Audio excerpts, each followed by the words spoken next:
Within days after the release of Kingdom Come Deliverance 2, people are already downloading, streaming, and playing the game. Maybe you're taking a wait to see approach to see if the game is worth it based on refund policies of your platform. This is Lavistro with Lavistro Plays and Dragoncast, giving you the first 2 hours of Kingdom Come Deliverance 2 based on the Steam platform's 2-hour return policy. This video will give you information regarding my game experiences within the first 2 hours of the game, addressing any controversies, rumors, critiques, and overall enjoyment of the game from startup to shutdown. Since this review is based on the Steam platform's copy of Kingdom Come Deliverance 2, everyone should know that the game hours are logged from the moment you hit play on the Steam platform to the moment you hit quit to desktop on the game.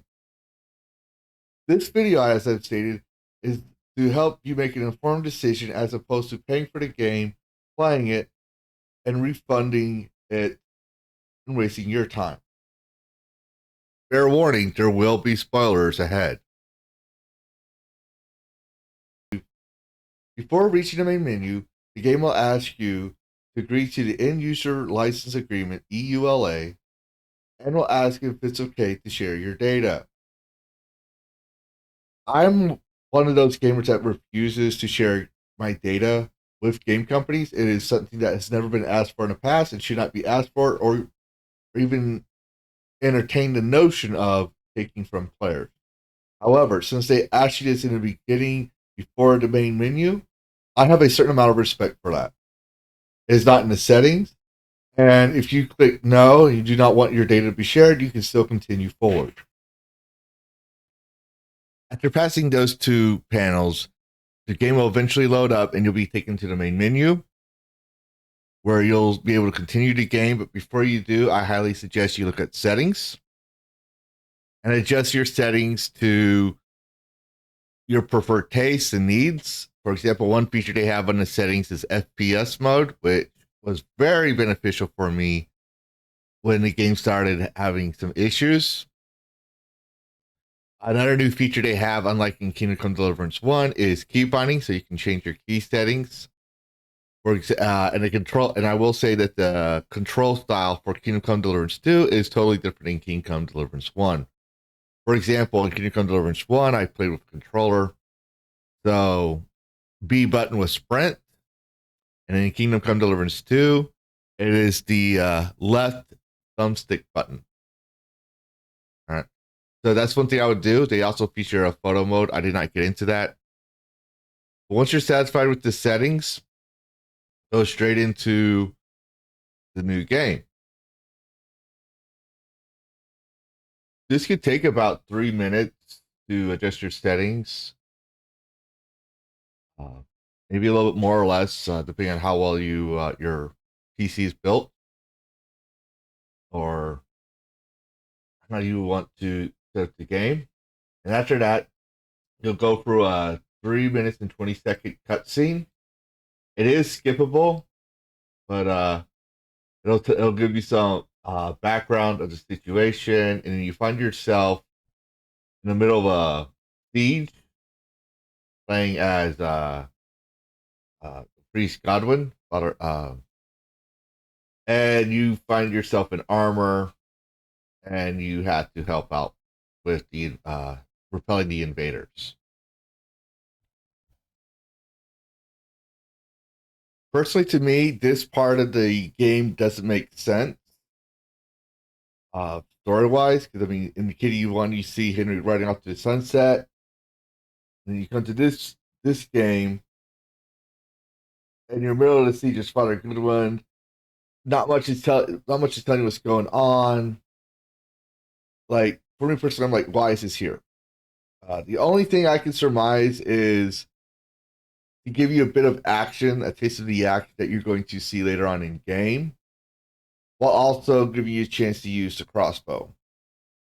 So you get to learn how to use a crossbow, and that's it. I mean, that's literally it. You're shooting people against the walls, knocking off a few ladders. But personally, I think this part of the game could have been taken out. Was not needed, in my view. The whole scene with Father Goodwin, when you take out the loading screen, because that can change depending on your system operations and everything else, was about 8 minutes and 31 seconds of gameplay time. After that little intro to the crossbow with Father Goodwin, we finally come to the part where Henry and Hans are riding off to Trotsky, and you can't interact with your horse, but you have a conversation with Henry while you're on horseback, and you come across some Trotsky knights that have the dialogue options for you to choose from to improve your persuasions. And then you make camp and get to explore the camp area, meeting some of the other characters, uh, and have a minor quest where you have to get Mutt to stop pestering the cook, and he agrees to give you meat if you win back his ring in a game of Farkle. So you can go do that. However, I do want to point out a little pro tip: before you just go and blindly do the game of Farkle, there's a chest in the back in the cave behind the game. It gives you a weighted die that will increase your odds if you want. And then after that, you have a conversation with Sir Hans, which gives you a chance to do some swordplay training, some combat training. And before I continue on, I do want to say the combat duel is a chance for you to win one of two achievements in this whole tutorial part of the game. And then after the combat training, you have a cutscene where they're all having dinner. After the duel, you have a cutscene where you're all having dinner, and you get to do some more persuasion checks or skill checks, I should say, as well as rehash the events of Kingdom Come Deliverance 1. Like, for example, what's to do with you and Teresa, the duel with Sir Hans, all that stuff. Uh, then Sir Hans has this glorious idea to go bathing in the pond, where you'll get to do some sneak tactics to go look at some lovely women singing. And then the bandits attack your camp while y'all are in the pool. From there, Sir Hans and Henry have to escape. Henry gets injured. And you get some more flashbacks of Sigmund, I believe. Um, and the attack of Skalitz before you meet the herbal woman that saves you in the end. Later, you wake up and you meet the herb woman, and you get to talk with her for a little bit, and she gives you some bandages so you can learn how to heal your wounds and eat some food, introducing the hunger and injury mechanics. And then you have to wash up and loot the body to get some more clothes and gear. And then she's gonna want you to bury the body and grab some more herbs so she can make a potion for Sir Hans, who is injured, protecting you. Then you come back, and there's some bandits that are around, and she has you make a potion, introducing the alchemy mechanics. And then you go to sleep, have a nightmare, and you meet her daughter. Have a breakfast with them and Sir Hans before heading off to the castle, where Sir Hans gets a pile of shit tossed on him. Then you go to an inn. You have a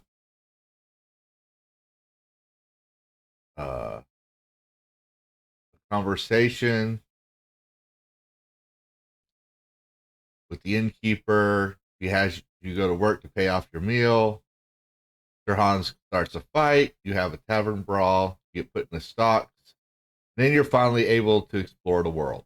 And at this point, you get the second of the two achievements I was mentioning, saying that you finally completed the tutorial phase. So yeah, that's literally why this video is so long. I do apologize. But now we'll discuss some of the other mechanics in the world. For example, I did not like the lock mechanics in the first game, and the second game they're worse. They say they improved them, but they're worse. I hate the lock mechanics. I remember when I was streaming Kingdom Come Deliverance 1, someone pointed out this is what made or break most players, and they were referring to lock mechanics. I'm a controller. I had to play by controller because of my disabilities. But I tried the lock mechanics with mouse and keyboard on the first one, and they were good. I tried it with the second one, and they were horrible. I hope, because there's already mods coming out for Kingdom Come Deliverance 2, I hope to find a mod that makes block picking easier. I normally don't do mods. For my first playthrough, I try to play it as intended, but the locking mechanics suck. Like that's really my major issue, right then and there. So there's that. And I don't like the fact that I'm playing for about 2 to 4 hours, give or take, in a tutorial like that. Something like that, a lot of that stuff could have been shortened down. You could have had a cutscene, right? An intro cutscene. Like all that could have been like all of it could have been an intro cutscene of Henry going into there. They make camp. Like maybe have us like maybe instead of having the horses scene, you could have them riding off into the night. We already know they're riding off to the sunset. Um, they talk with the knights, right? They make camp, and they're going to see the girls, and then the attack hits, and from there you're trying to escape. So that would help with the um, you could find some scrap cloths and do some bandages real quick right there. That would kill your bandage thing. Do some stuff mechanics to the herbal woman, and right then and there they would be recuperating for a little bit before they set off, where he can go and find herbs. He can go do all this other stuff. You could have shortened it by 30 minutes. I do not think the tutorial part of this game is very gamer or consumer friendly. So if you wanted to play the game and see if you like it, well, surprise, your 2 hours is up, right? Your return policy is up. So I'm going to say right then and there, I would wait and see uh, from other streamers. I'm not just trying to show for myself because I do stream the game, but this is a game like if you played the first one, I think the combat mechanics are a lot better in most cases. So there's that. I hate the lockpicking stuff. I only tried lockpicking a couple of times, and it's not as easy as the first one.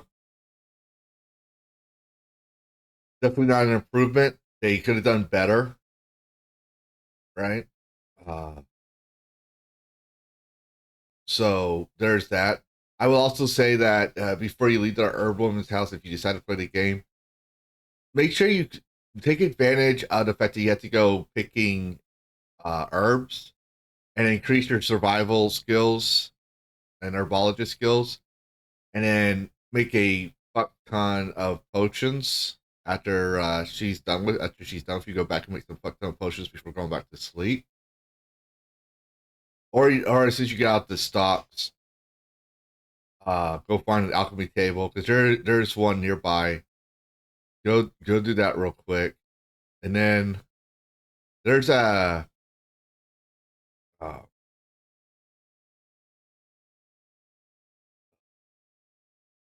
after that I would say go find Mutt because Mutt still has that ability where you can have them sick your opponents. So I would do that. Go look for Mutt. That's gonna take you all over the map too, and then go and deal with other side quests to build yourself up. before you start tackling the main quest, which would be red shield. That's what I would recommend after you get out of there. But the tutorial is fucking long, and I will say yes, you're technically the Scouts mission of the first game is a tutorial, and I agree, but it doesn't feel like a tutorial. You can explore around, you can do things, right? Uh, earn a little groschen, so it gives you a better taste of what you're going to experience. Here, I don't want to say that they are forcing you to play the tutorial level that long, but a lot of this, oh, here's how to do this, here's how to do that. It kind of insults the gamer's intelligence, in my opinion. Like that, the tutorial, in my personal opinion, I hated the tutorial level. I am enjoying the game, however. I will say that I am enjoying the game, but the tutorial and lockpicks are my biggest gripe. Also, adjusting your settings. I do believe that the game should be made in a way that uh, it, the default settings are the average or average computer, I should say. But it kind of felt like it was up to high end because my frame rates was dropping like crazy in certain cases. I had to. My main gripe is I should be able to go in out of the box factory settings, right? Now, if I have a high end computer, I can go higher. If I have a low end computer, I can go lower. I have a basic computer setup, and other games I haven't had this problem. Now, I will say I do like the clothing, the aesthetics, the art style, uh, parts of the story. I do like Sir Hans. I didn't like in the beginning, and I was like, meh. But here he's coming off more baggish. But there's some nice women in here. There's some nice themes, and once you get past the tutorial, you get to explore the world, and it's a lot more fun. But it's like they force you into that tutorial. There's no way to skip it. There's no way. It's still fucking long, and some of it's repetitive. Like I'm on a tangent here, but that's my main gripe with tutorial. So if you want to know if the game is meant for you, like I said, watch someone who's streaming the game. Read the reviews on Steam because it does. There's some parts where it does bug, and you're gonna be like, "What the fuck?" And I'm pretty sure I'll have an update patch for those fixes. But I would just my recommendation is wait or play play Kingdom Deliverance 1 first. And if you don't mind how they do combat, if you don't mind how the lockpicks are, then go. Now there was a rumor, and it's been debunked, but for people who don't know, there was a rumor that you see gay Henry in the first few minutes of the game. Now there is a gay Henry scene in the game. IGN has confirmed that, and they even said they had to go out of their way make choices throughout the game to see that. And the game lets you know when you're going to see that before it warns you. So it's purely optional. It's not canon. Uh, well, people say, well, Daniel Barber has lied. I don't think so. All right, because he's not the one that said that. He said that it was a Warhorse account community manager. He said that this canon. He came out and said the canon is basically the story of the game. I'm not gonna get too much into it because everyone's doing he said, she said, and everyone has their feels and get angry and feel like they've been betrayed. I'm playing the game based on the merit, so that's how I'm playing it. And it has a lot of issues, but I have not seen some characters say I'm non-binary. I haven't seen a character uh, shame me for being a man. I haven't seen any white guilt. I haven't seen any social injustice being called.